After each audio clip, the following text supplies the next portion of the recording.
Hello everyone, welcome to another video.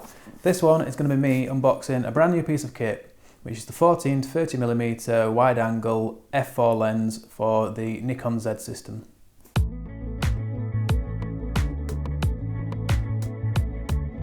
Let's get that open. Hopefully it's the right lens that they've sent, because I have no idea, but I trust it will be. Here we go. Nice bubble wrap, always useful.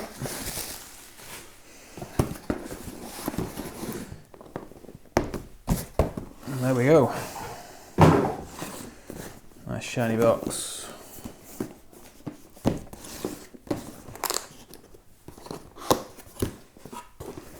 So in the top you get this. I think this is the pouch.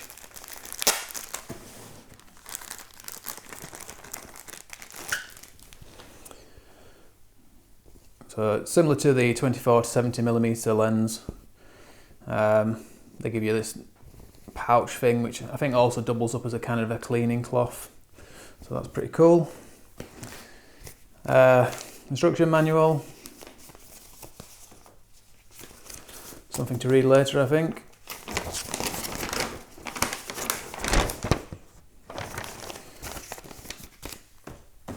And then let's get into the box. Okay. More bubble wrap.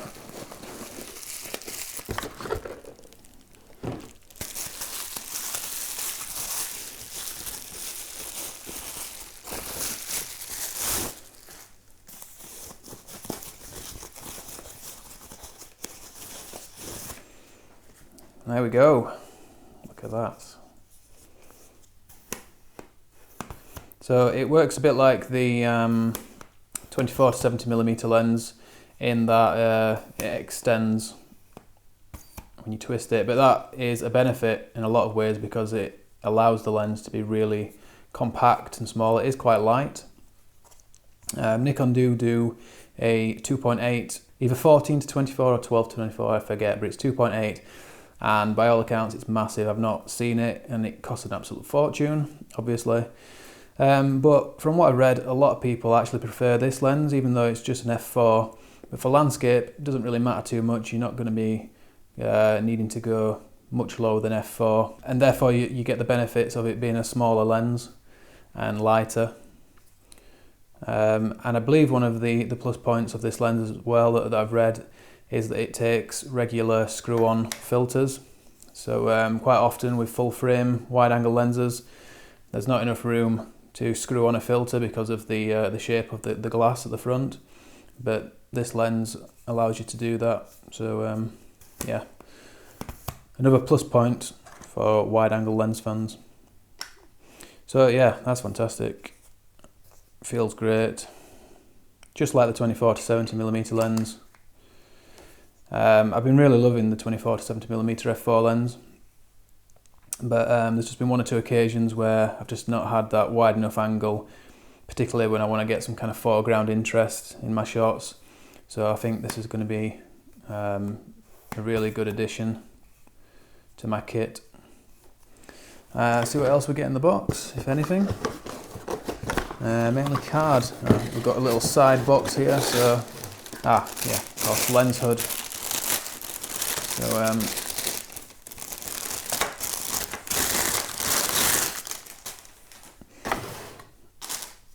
just useful to stop you bashing your front element, or might just reduce a little bit of flare as well.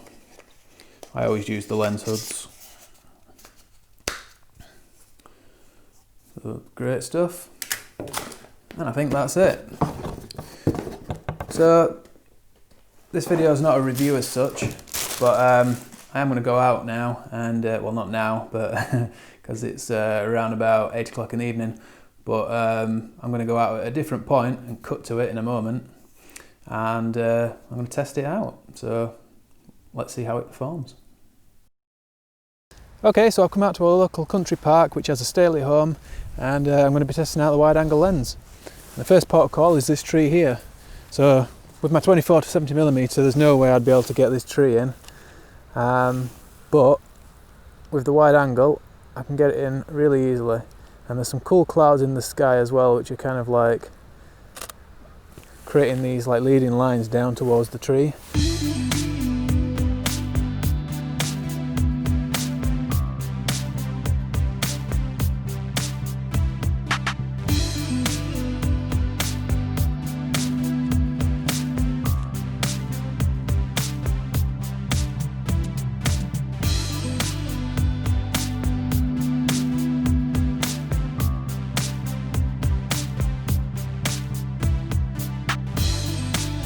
I'm not taking too much time on these, you know, they're not going to be portfolio shots, but just to test out the lens. It's just going to be these trees. I'm at 30mm, so the long end of this lens, and yeah, it's quite a simple shot, quite minimalist. And we'll see what that looks like later.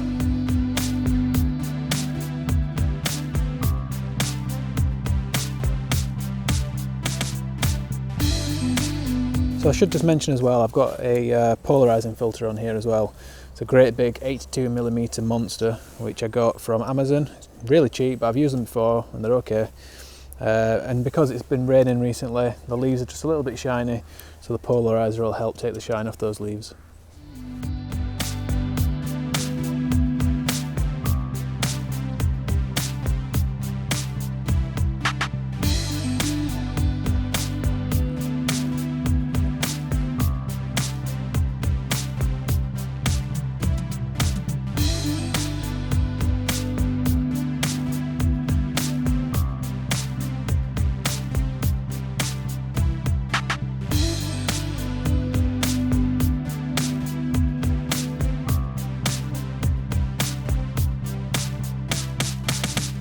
Okay, so we're at the house now. The test here is going to be to see how much of the house we can fit in with the wide angle lens, and to see how much distortion there is. So we can take a look at that image in Lightroom now. Here we are. You see there's a little bit of converging lines from the perspective of how the image was taken. So we've got these lines on the edges kind of going diagonally upwards, and they'll converge at some point. But that's just because of the angle that I took the picture from. I was on a hill looking up. It's not actually distortion. What we need to concentrate on is the horizontal lines going across like this. So if there was any distortion, those wouldn't be perfectly straight. If we go down to lens corrections here and click on manual, we can actually see that the tops of the windows there are lining up perfectly with the horizontal grid lines. And from what I've read, it's not the lens that doesn't have any distortion. It actually gets corrected in the body of the camera. So when it comes out of the camera, it's automatically already corrected for distortion, and that's why you get these perfectly straight lines, which is great. We can actually see what it would look like if we go that way with the distortion. That would be barrel distortion, so you'd start to see curvature like that, and the other way is pin cushion distortion, and it'd look like that. But right in the middle, without any correction, it's looking great. There is a little bit of vignetting at the corners. I mean, this is at 14mm, but you can correct that a little bit down here with the vignetting control.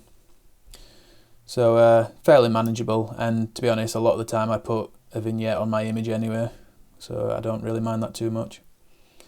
So yeah, distortion, not a problem with this lens.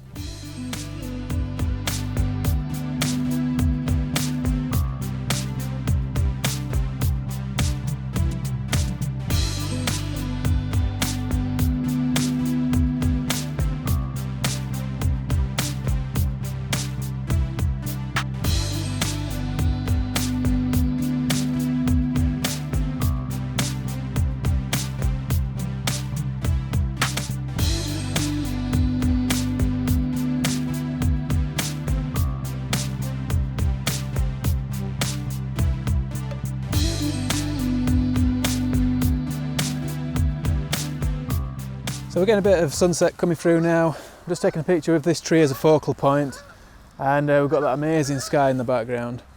You get a completely different effect with the wide angle lens. You don't have as much compression in the image, so with a longer lens things seem closer together. You get much more separation with the wide angle lens. You're close up to the tree, and then everything just seems more distant in between.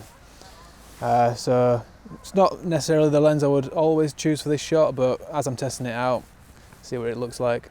So I'm going to get this shot. After that, I think that's about enough. I'm going to wrap up and get home. So we'll see what it looks like when we get back.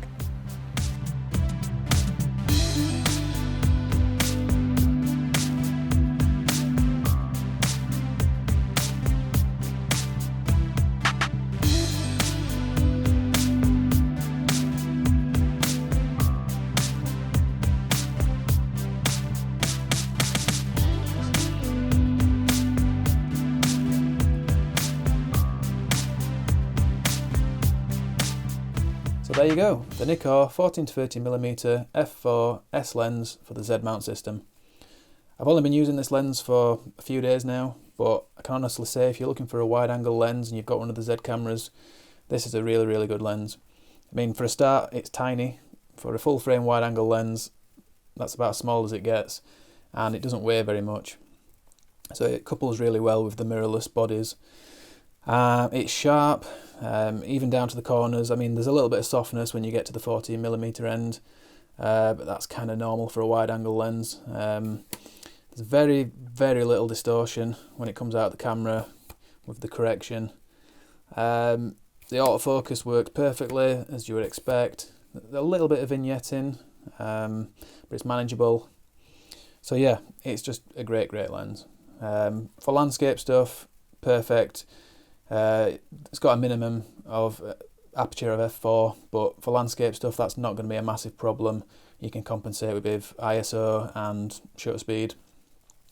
Imagine if you're doing interiors or architecture stuff where you've got low light or astro, you might want to remortgage your house and get the 2.8 version. But yeah, for me, for landscape stuff, this is a really great lens. So that's it. Thanks for watching. If you're new to the channel, I don't always do videos like this, unboxing and gear and stuff. It's more of the latter kind of end of the video where I'm outside on location. So if you like that kind of stuff, please subscribe, and then you're going to see more in the future. For everyone else, if you're a regular, thanks again for watching. Next week I'm at Padley Gorge in the Peak District, and I'm going to be doing some long exposure stuff, waterfalls, and also taking some shots around the forest and things. So make sure you tune in for that one. And yeah, that's it. So thanks again. Bye for now.